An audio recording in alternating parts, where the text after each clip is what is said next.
Hi, my name is Randi Grossack. I was Associate Director on Late Show with David Letterman. I started after the show came to CBS when Pete Fanovich retired and was on it till the end. Shortly after I started was when Madonna was on the show.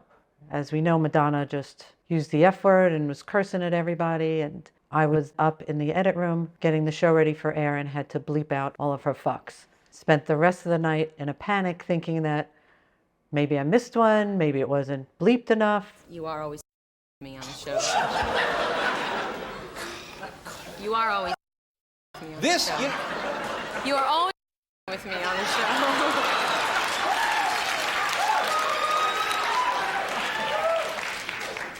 Where is that thing? See what you're doing? See? Do you see what you're doing?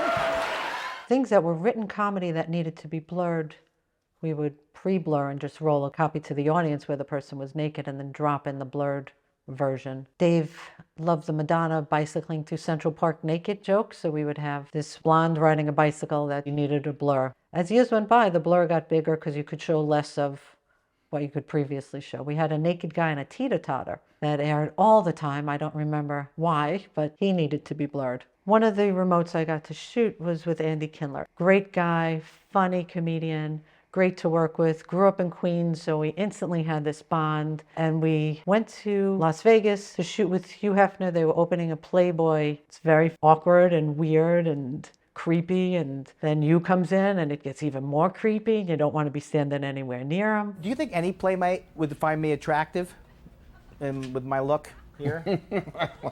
I think, quite frankly, that Could you not laugh before you say it? Are we gonna party tonight? You and me? Yeah. Probably not. To all the guys I went to high school with, you can kiss my ass. Check it out. I'd like to propose a toast to the eventual complete disarmament of the nuclear program in North Korea. Woo! To women who wouldn't give me the time of day unless the camera was rolling. Yeah! There was a time John McCain was supposed to be on the show. He canceled on us last minute. They were scrambling to replace him. They got Keith Olbermann to come in. One of the things I did as associate director, I would always keep an eye on what was going on with the news. So I always had different feeds coming into the CBS building. When McCain bailed on us, I had the CBS News line dialed in, and so we were able to watch what was going on. The show starts, Keith Olbermann's on, he and David talking. I look up, I see John McCain walk onto the set, and he's getting makeup, and I mention it because I'm on a headset with Barbara Gaines. Barbara tells Dave. Dave says, "Are you kidding?" When John McCain, and he was nice enough to call me on the phone and said he was racing back to Washington. Yeah. And our people here were told, it's so serious, he's getting on a plane immediately and racing back to Washington. And now we've just been told, here, take a look. Do we have it on the thing? This is going live. This area is right there. He was imbued with the Doesn't seem to be racing to the airport, does he? This just gets uglier and uglier. I'm feeling bad for the man to have participated in this. I mean, first of all, the road to the White House runs right through me. That always has, always will. I wonder if he'll mention me. Hey, John, I got a question. You need a ride to the airport? I believe that. We used to do these pieces called Biff Henderson's America. So we were going to a small town north of San Francisco. It's September 10th. We fly to San Francisco. We picked up the Winnebago. We drove about an hour and a half north to the small town we were going to shoot in.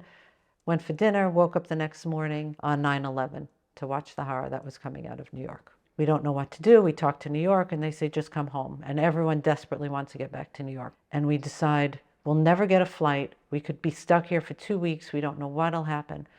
So we decide that we want to drive back. And we were on the road for like 18 hours a day. Biff and I are in the back seat. I had the giant map. We took Route 80 the whole way back. Back of the car was disgusting. It's food wrappers and wine bottles and Red Bull and hair standing up on the top of their heads. Took us 4 nights, but we made it back in time for Dave's first show. God bless you for sticking in here and showing up tonight, because a lot of people would have thought, well, maybe it's not appropriate. And I know you rise to any occasion, and I was very happy and very proud of you for being here. What do you mean not appropriate? A lot of people would have just thought, well, maybe I'll just stay at home. I wasn't certain that it was appropriate to be back on the air either. No, well, we talked about that just briefly today, and I think it is time for you to come back. I think the American people want to see you again. Oh, sure. We're not going to do the same kind of a show, but they got to see you, Dave. Have a seat. You think Kathy Lee will come back?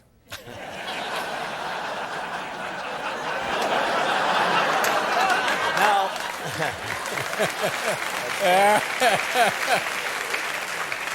there is somebody who could end this in a hurry. I know. In 1998, I went to Nagano for the Olympics with Dave's mom and Biff and Carolyn. The beauty of Nagano is we were the other side of the clock, so we would spend the whole day shooting. I would feed in the footage that we shot all day, go back to the hotel room for about 2 hours, sleep, wake up for the check-in in the middle of the night.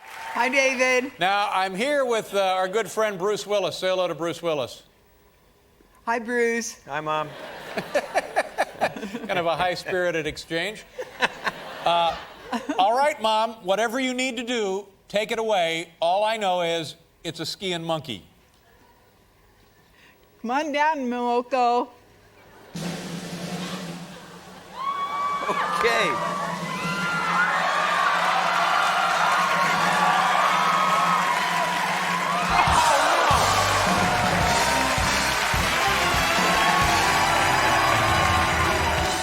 We knew right away that George W. was going to be a gold mine for comedy. First thing I did every morning was get a list of where George W. Bush would be speaking that day or whatever event he would be doing, and I made it my mission in life to record everything he was doing. We would record every speech, every event, take the tapes, and send them to Tom Ruprecht. He developed great moments in presidential speeches.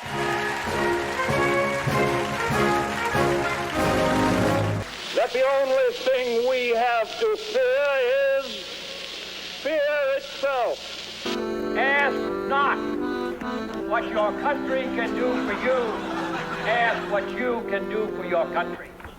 Yeah, I think tide turning, see, as I remember, I was raised in the desert, but tides kind of it's easy to see a tide turn. Did I say those words? There was a speech George W. was making from his office, and we immediately saw George W. start the speech, and he went on for 15, 20 seconds, and then looked up and realized he wasn't on air and stopped speaking. That was one of the best clips I've ever found in my life. The issue of immigration stirs intense emotions, and in recent weeks, Americans have seen those emotions on display. On the streets of major cities,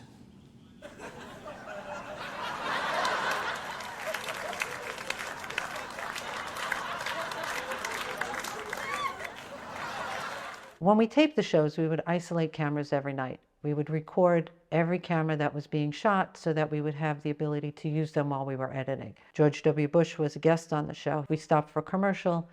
Dave was talking to Maria Pope. George W. Bush picked up her shawl and cleaned his glasses with them. Every commercial break is a production meeting. You've witnessed it. I've noticed years. that, yeah. A production meeting. And then last night, we're going to show you now what you didn't see. It occurred during a commercial. And keep your eye on George W. Bush. He's sitting in this chair. You'll see our producer, Maria Pope, come here. Corky, I think you came up to the desk. Tony, you're not supposed to come up to the desk. And if I see you on that videotape anywhere near the desk, there's going to be real trouble. Repercussions. But there's a cadre of people and a lot of activity. Always. But keep your eye on the candidate, the governor, seated right here. I'll be the duck-like looking guy in the middle. Okay, this is good. This happened last night on our show during a commercial. You didn't see it at home. Here, all right, roll it now. Watch the governor. All right, look at this. What is he doing? That was... He was examining the fabric? What was that? What was he doing? Cleaning up his glasses. Cleaned his glasses? Come on over here, honey. I need a chamois. Is that really what he did? When I first started with the show, Hal Gurney was the director. Hal retired, Jerry Foley took over, and they both directed everything that went on. But there was one day when Foley had a family situation and couldn't be there to direct the show, and I was asked to sit down and direct, which was the scariest, most exciting thing I've ever done. It was just when that music starts playing and you roll the opening animation, you have to be tuned to Dave and figuring out everything he's doing. The guest lineup for that day was Robin Williams, who you never knew what you were going to get with Robin Williams, and he comes in and he's running around the stage, and suddenly I'm cutting everything everywhere and just keeping my fingers crossed that, you know, you don't miss anything that's going to happen. And then Lindsey Buckingham and Stevie Nicks sang Landslide, which is one of my favorite songs, and it was beautiful. And the way the cameramen worked, they made it so easy for someone who had never done this before. And then after the show was over, Dave came into the control room and shook my hand and thanked me for sitting down and doing the show. Well, I've been afraid of changing, 'cause I built my life around you, but time makes you bolder, children get older, and I'm getting older too. We had the musical guests on every night, and Courtney Love was a guest on the show. And she came out and she was enjoying herself a little bit. She desperately wanted a cigarette, and she kept yelling for a cigarette and yelling for a cigarette. She finally got one, and they light a cigarette, and next thing you see, she's ripping her shirt off and rehearsing topless.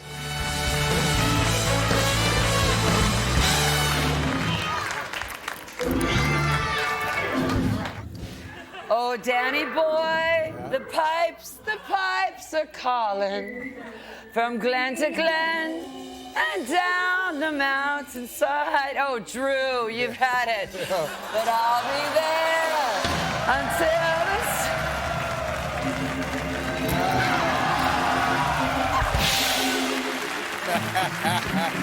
Thank you very much. That's very sweet of you. Dave. We're going to lose our liquor license. In 1994, the show was going to LA to do a week's worth of shows. We did a tour of LA. Dave was licking motor oil from a car, and we spent the day with Zsa Zsa. That was insane and crazy. Then her husband was standing there the whole time, and every time the car stopped, the makeup and hair people would be all over Zsa Zsa. They would swarm onto her. Zsa Zsa would like a filet-o-fish sandwich. What kind of wine do you have? Look at Zsa Zsa. What do you think of that? Look at her pounding down those fries. Zsa Zsa loves her fries. Now, what about gravy? Can we get gravy? In the car, gravy. Oh, gee!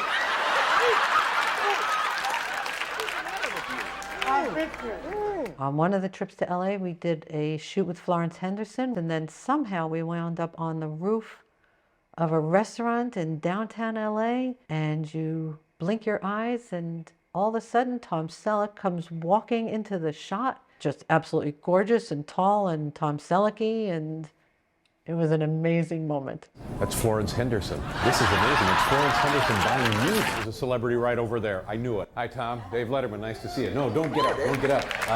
You enjoying your meal? Yeah, it's great. What are you having? I'm having pizza. Wow, that looks great. Hi, Florence. How are you? Nice to see you.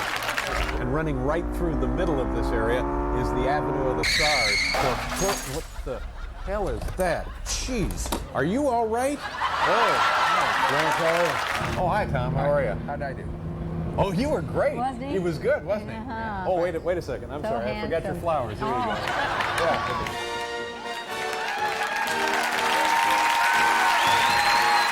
We shot in London for a week. That was amazing. We ran into this guy in a local bar somewhere in London named Clancy, and he had had his fill that day, and maybe a little more so. Clancy enjoyed a good drink. Suddenly, we're walking around the streets with plates of food and china, and Clancy and Dave. I don't know how it all happened, but it worked. I just had a pork chop for breakfast. You had a pork chop for breakfast? Yeah. What are you guys doing today?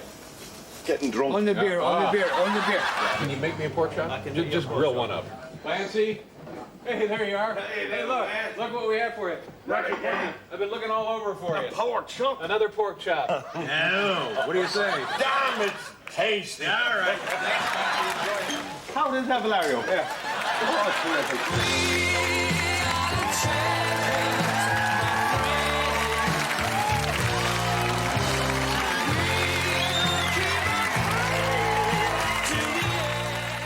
Dave announced his retirement, and Barbara Gaines called me, and we immediately started to discuss what we thought might be in a final montage. We would build all these clip reels, we would look at them and try to figure out how they would best work together. And then Dave had said, that he thought it should be stills. And we knew the music we wanted because we were going to do Everlong with the Foo Fighters. And as we started working on it, we could see how it was working, and it really started to come together. We knew that that pause where Farrah Fawcett did her wow needed to hit at a certain spot.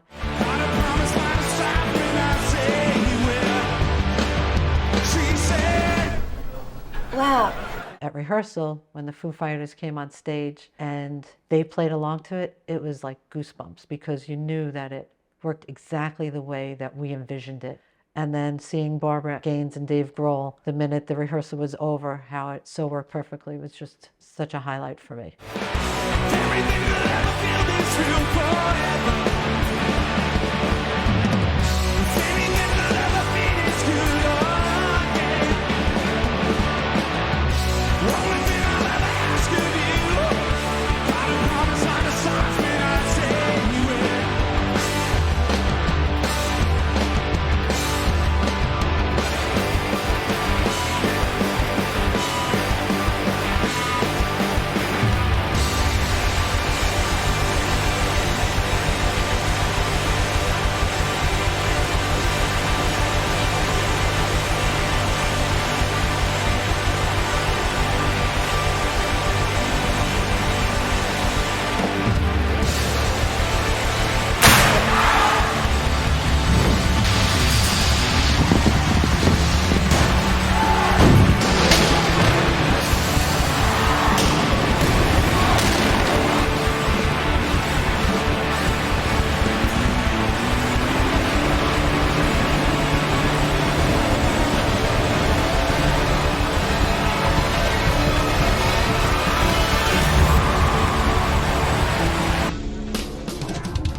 One of my favorite things that happened at the show was I would get to have lunch every so often with Hal Gurney and Pete Fatovich. If you've never had lunch with Pete, it's an amazing thing. Same jokes, same stories, same dirty jokes. I went to a party.